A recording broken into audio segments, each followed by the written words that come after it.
Weekend Recap. 3, 2, 1. All right, week one. Now, week one is always a little bit of a dumpster fire. You never really know what's going to happen. There are always those teams that surprise you, and then those other teams that surprise you and then proceed to just go back to being terrible for the rest of the season.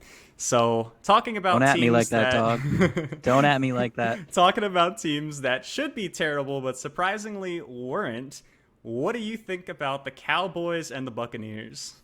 So my personal opinion of the Cowboys is quite strongly in the other direction of how I feel about them after this game. So, like, as an NFL fan, I thought that was a great game. I thought it was a great way to start off the season. Competitive. Cowboys lost, so once again, great way to start off the season. But, a couple missed kicks by Zerline is really all that did them in. The Cowboys look like a real team. You know what I mean? I mean, Tom Brady obviously staying clutch, doing what he always does, but maybe unpopular opinion, I don't think that the Bucs should have won that game. They had shown a lot of good promise and they had made a lot of plays, and Antonio Brown is once again for real, and Gronk is doing what he's always done. But the Cowboys offense was just too much for them to handle. And I think we're going to see more of that going into the future. What about the Browns Chiefs? I kind of want to hear what you have to say on that. The Browns-Chiefs game I would describe as a travesty. I think everyone kind of wants to root for the under-literal dog in this case. The Browns have been that team who I have been saying for the last 3 years, this is their year, this is their year, this is their year, and I'm always wrong. But this time, guys, this time I really think that I'm right. I think this is their year, and I know that I've been wrong so many times before. The Browns really do have the personnel. They have the players. They have the talent. I think now they have the coaching. I think that Baker's good enough with the leadership component, even though he is kind of the weak link of the offense. I think that the Browns really do have a shot, and I think what they showed us is that they're a team capable of beating the Chiefs. And to be honest for a second, I think they really did beat the Chiefs. If you don't have that botched punt, which how often do we really expect that to happen? I know the Browns will be the Browns, right? As to quote, I think it was Juju Smith-Schuster last year. Yeah, the Browns yeah. will be the Browns. But I really do think the Browns outplayed the Chiefs. And I know that Pat Mahomes is just going to do Pat Mahomes things. But without a botched punt, Pat has a little bit of a longer field. Does he still pull it off? Who knows? But I have the Browns winning that game without that botched punt. Yeah, I don't disagree with you on that, man. Unreal stat too. Patrick Mahomes undefeated in September. Browns could have been the ones to do that. They could have knocked them off, and that was the team that went 1-31 in 2 years. Yeah, and they would have gained all kinds of respect being the ones to topple the Chiefs there. Interestingly enough, one of the teams that I thought would be huge rivals to the Chiefs this year, the Tennessee Titans, not looking so large this past weekend. No, not at all. Their O-line was soft, like ice cream that you get from a terrible ice cream place on a boardwalk.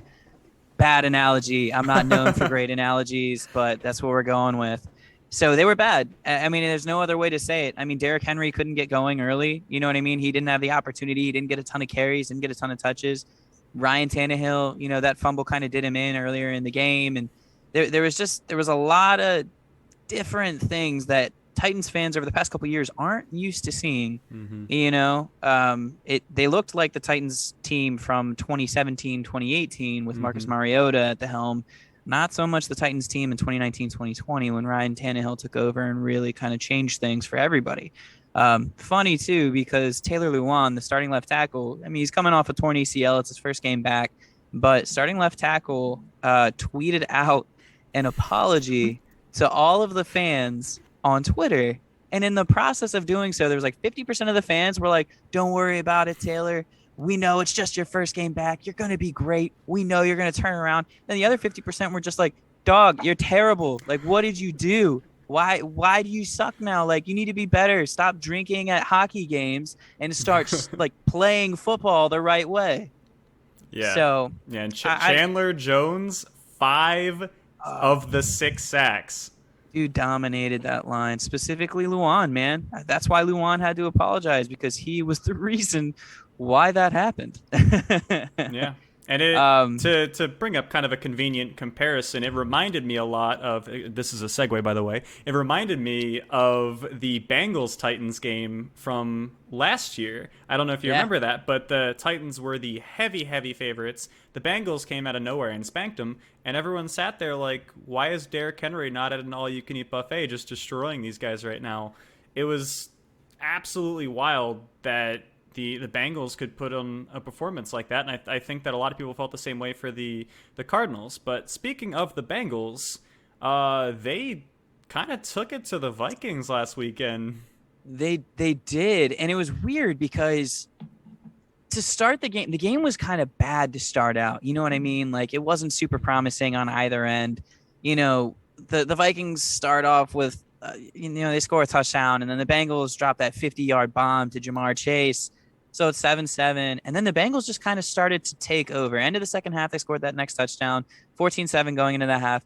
Third quarter, they scored the next touchdown, so it's 21-7. So you really start to think, man, like this Bengals team is starting to look kind of good. You know what I mean? Vikings score again. Bengals kick the field goal, 24-14. No way that this is going to be, out Mm-hmm. of hand for anybody. All of a sudden, Dalvin Cook, Kirk Cousins, Justin Jefferson, Adam Thielen, all these guys, they're like, I don't want to lose to the Bengals. I don't want to Mm-hmm. lose to the Cincinnati Bungles.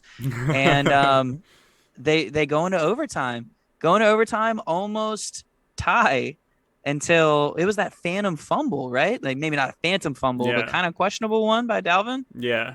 We weren't Like, really sure if he was down or not, and they reviewed it and couldn't really get an angle. yeah, Yeah. and it unfortunately led to the first loss of the season for the Vikings. So Mm-hmm. the Bengals almost did what the Bengals do by starting off looking like there was hope and relinquishing that hope to the other end of the spectrum. But they found a way to win. They did not go full Bengal this time. And speaking Correct. of Dalvin Cook, if I told you before this weekend that the Cincinnati Bengals were going to hold Dalvin Cook to just 3 yards per carry, would you have believed me? Probably not, because I wouldn't have expected the Bengals to be competitive in that game either way. Yeah. So, and that's just me, man. I don't know if I'm crazy in thinking that.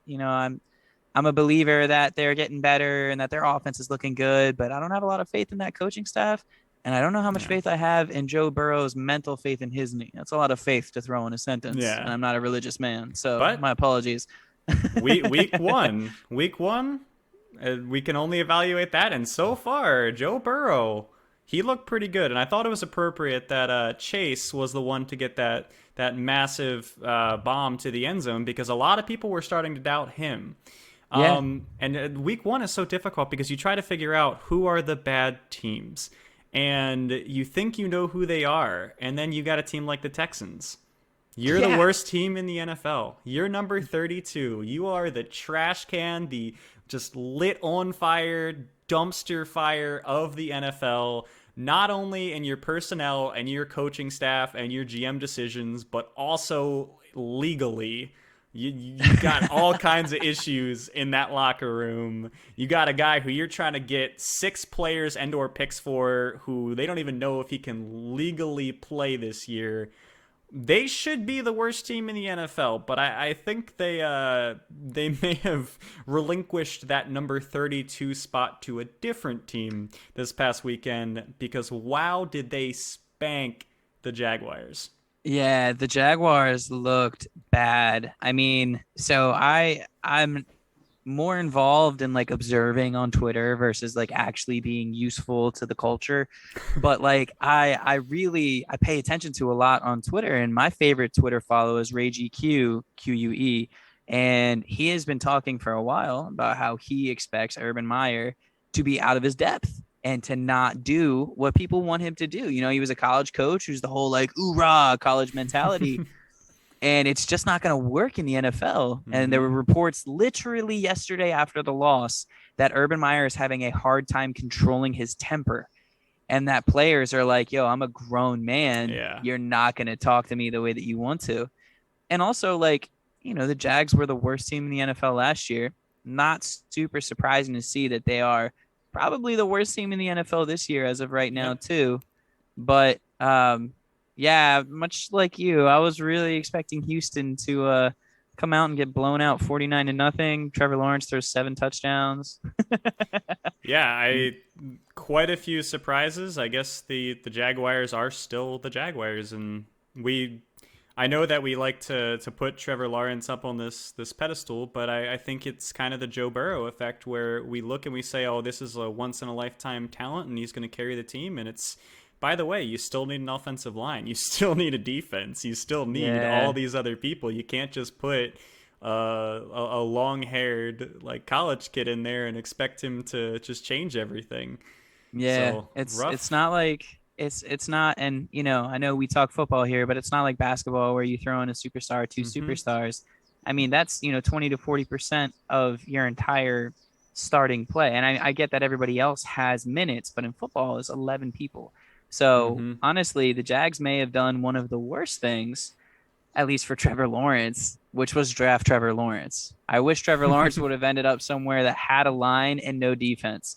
But Yeah. right now, he's going to be taking some licks. Hopefully, he can get through it and not end up with the yips like a lot of these other previous first overall quarterbacks that just don't end up Yeah. making it. And I know I made the comparison earlier, but I hope he does not end up like Joe Burrow, where he ends up getting a an ACL tear or some kind of another leg injury. Yeah, And my speaking of bad breaks with legs this weekend, imagine losing a game to a blocked punt. That is ah, just devastating. And absolutely. the Steelers were a team who I think we had pretty much written off after about week 12, week 13 last year. Basically, when the Washington football team showed Exposed that them. they really were not all that. Yeah, I Um, don't think they won a game after losing that game to us.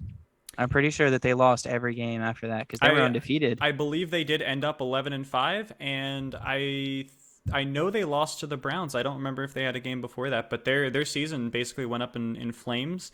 Yeah, Roethlisberger couldn't throw a long pass. They had no running game, so it's kind of hard to win even with an elite defense. But this year they showed that they're kind of getting that magic back they had at the start. Their defense is the only word I can think to describe it is it's oppressive. Their defense is yeah, oppressive.